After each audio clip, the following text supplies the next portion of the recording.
Everyone, welcome to my channel, The Spoony Life and Beyond, and I'm your host, Sarah. Just let you know that this channel isn't for medical advice, this is for awareness purposes only, and you'll probably find that I don't follow the camera very well because I'm actually vision impaired, so I do apologize about that in advance. And if you do hear noises in the background, I do apologize. There's somebody doing some work outside. So today we're doing a deep dive on obsessive compulsive disorder. Okay, and so how about we dive on in? So obsessive compulsive disorder features a pattern of unwanted thoughts and fears known as obsessions. These obsessions lead to do repetitive behaviors, also known as compulsions. These obsessions and compulsions get in the way of daily activities and cause a lot of distress. So ultimately, you can feel driven to do compulsive acts to ease your stress. Even if you try to ignore or get rid of bothersome thoughts or urges, they keep coming back. So this leads to act based on, ritual. This is the vicious cycle of OCD. I do apologize if I stutter a bit as well. I do follow voice to text from my research, so sometimes I do get a little bit lost or I misplace my words. So OCD often centers around certain themes, such as being overly fearful of getting contaminated by germs. To ease contamination fears, you may wash your hands over and over again until they're sore and chapped. And remember, this isn't for everyone with OCD either. Each person is different. Their experiences with OCD is different. So if you have OCD, you may be ashamed, embarrassed, and frustrated about the condition, but treatment can be effective. So some of the symptoms of OCD usually includes both obsessions and compulsions. So it's also possible to have only obsession symptoms or only compulsion symptoms. So you may or may not know that your obsessions and compulsions are beyond reason. So they may take up a great deal of time, reduce your quality of life, and get in the way of your daily routine and responsibilities. So OCD obsessions are lasting and unwanted. That thoughts that keep coming back, or urges or images that are intrusive and cause distress or anxiety. So you might try to ignore them or get rid of them by acting based on ritual. These obsessions usually intrude when you're trying to think of or do other things.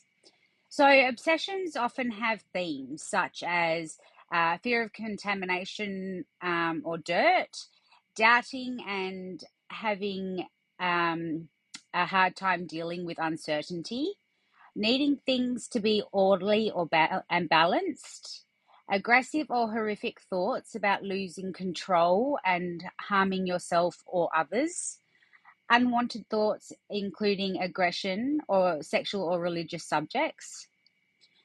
So examples of obsession symptoms include fear of being contaminated by touching objects others have touched, doubts that you've locked the door or turned off the stove, intense stress when objects aren't orderly or facing a certain way, images of driving your car into a crowd of people, thoughts about shouting obscenities or not acting the right way in public, unpleasant sexual images, staying away from situations that can cause obsessions, such as shaking hands.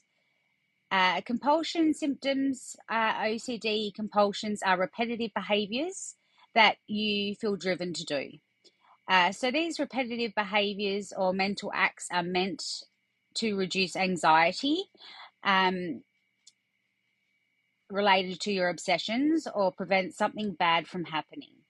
So taking part in the compulsions brings no pleasure and may offer only limited relief from the anxiety. So you may make rules or rituals to follow that help control your anxiety when you're having obsessive thoughts. So these compulsions are beyond reason and often don't relate to the issue they're intending to fix.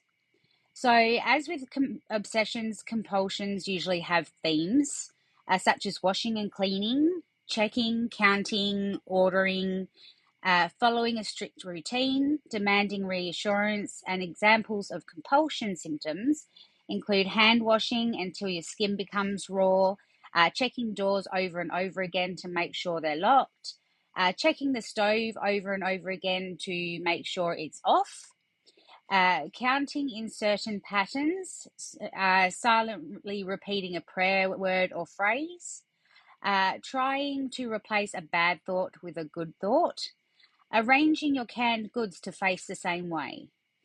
As the severity varies, so OCD usually begins in the teen or young adult years, but it can start in childhood. So symptoms usually begin over time and tend to vary in how serious they are throughout life. So the types of obsessions and compulsions you have can also change over time. So symptoms generally get worse when you are under greater stress, including times of transition and change. So OCD, usually thought to be a lifelong disorder, can have mild to moderate symptoms or be so severe and time-consuming that it becomes disabling. So when to see a doctor. So there's a difference between being a perfectionist, someone who needs flawless results or performance, and having OCD. So OCD thoughts aren't simply excessive worries about real issues in your life or liking to have things clean or arranged in a specific way. So if your obsessions and compulsions affect your quality of life, please do see your doctor or mental health professional. The reason why I wanted to talk about OCD today is because I really want to start breaking the stigma around people who have invisible disabilities, which includes mental health and chronic illnesses and disabilities. And unfortunately, there is that stigma and thought and belief around OCD where, you know, every single person who's got it has to but essentially turn every light switch on 3 times. They have to turn the door handle 3 times. That's not the case. Every single person is different. I, for myself, I do have not so severe OCD. So if I open my fridge or freezer door, when I close it, I have to press it 12 times. If I haven't pressed it 12 times, then I freak out thinking I've left it open. If I put my washing out on the line, each item has to have matching pegs and preferably for each line. And I can't just have one single item left on a line on the clothesline. So just things like that. And I generally over check if I've switched things off as well. And if I've actually locked the front door. So I have been known in the past to drive back about 3 times to check that the front door is locked. But over time and with help, it has settled. So now mine is mostly just the freezer and the fridge. I still have to do that 12 times. If I don't do that 12 times, I freak out and I basically think that I haven't shut it. I worry that I haven't shut it. So I will literally count out 12 times and push them both together to make sure that they're closed. So I really wanted to touch on that so people understand that, you know, OCD, obsessive compulsive disorder, isn't what you always see in the movies or what the movies portray.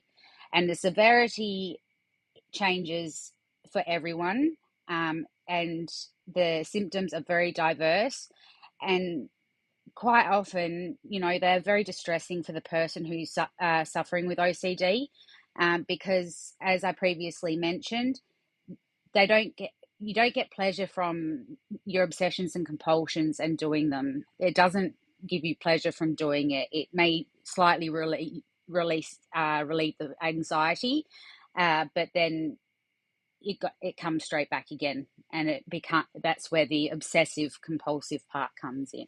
And as mentioned, you can be obsessive without being compulsive, and vice versa. You could be compulsive without being obsessive. So that's why I wanted to talk about it, was just to cover that, it is a very diverse condition to have. And I really think it is important that we do share and spread awareness about things like obsessive compulsive disorder, and coming up soon will be bipolar disorder, and then there'll be borderline personality disorder. I do have a list that has been recommended for deep dives for anything for chronic illnesses, disabilities, and invisible disabilities. And, this includes drug rehabilitation, it includes mental illness. We don't, on this channel, we don't discriminate. So if you'd like for me to do a deep dive for you, send me a message and I'm happy to pop it on the list.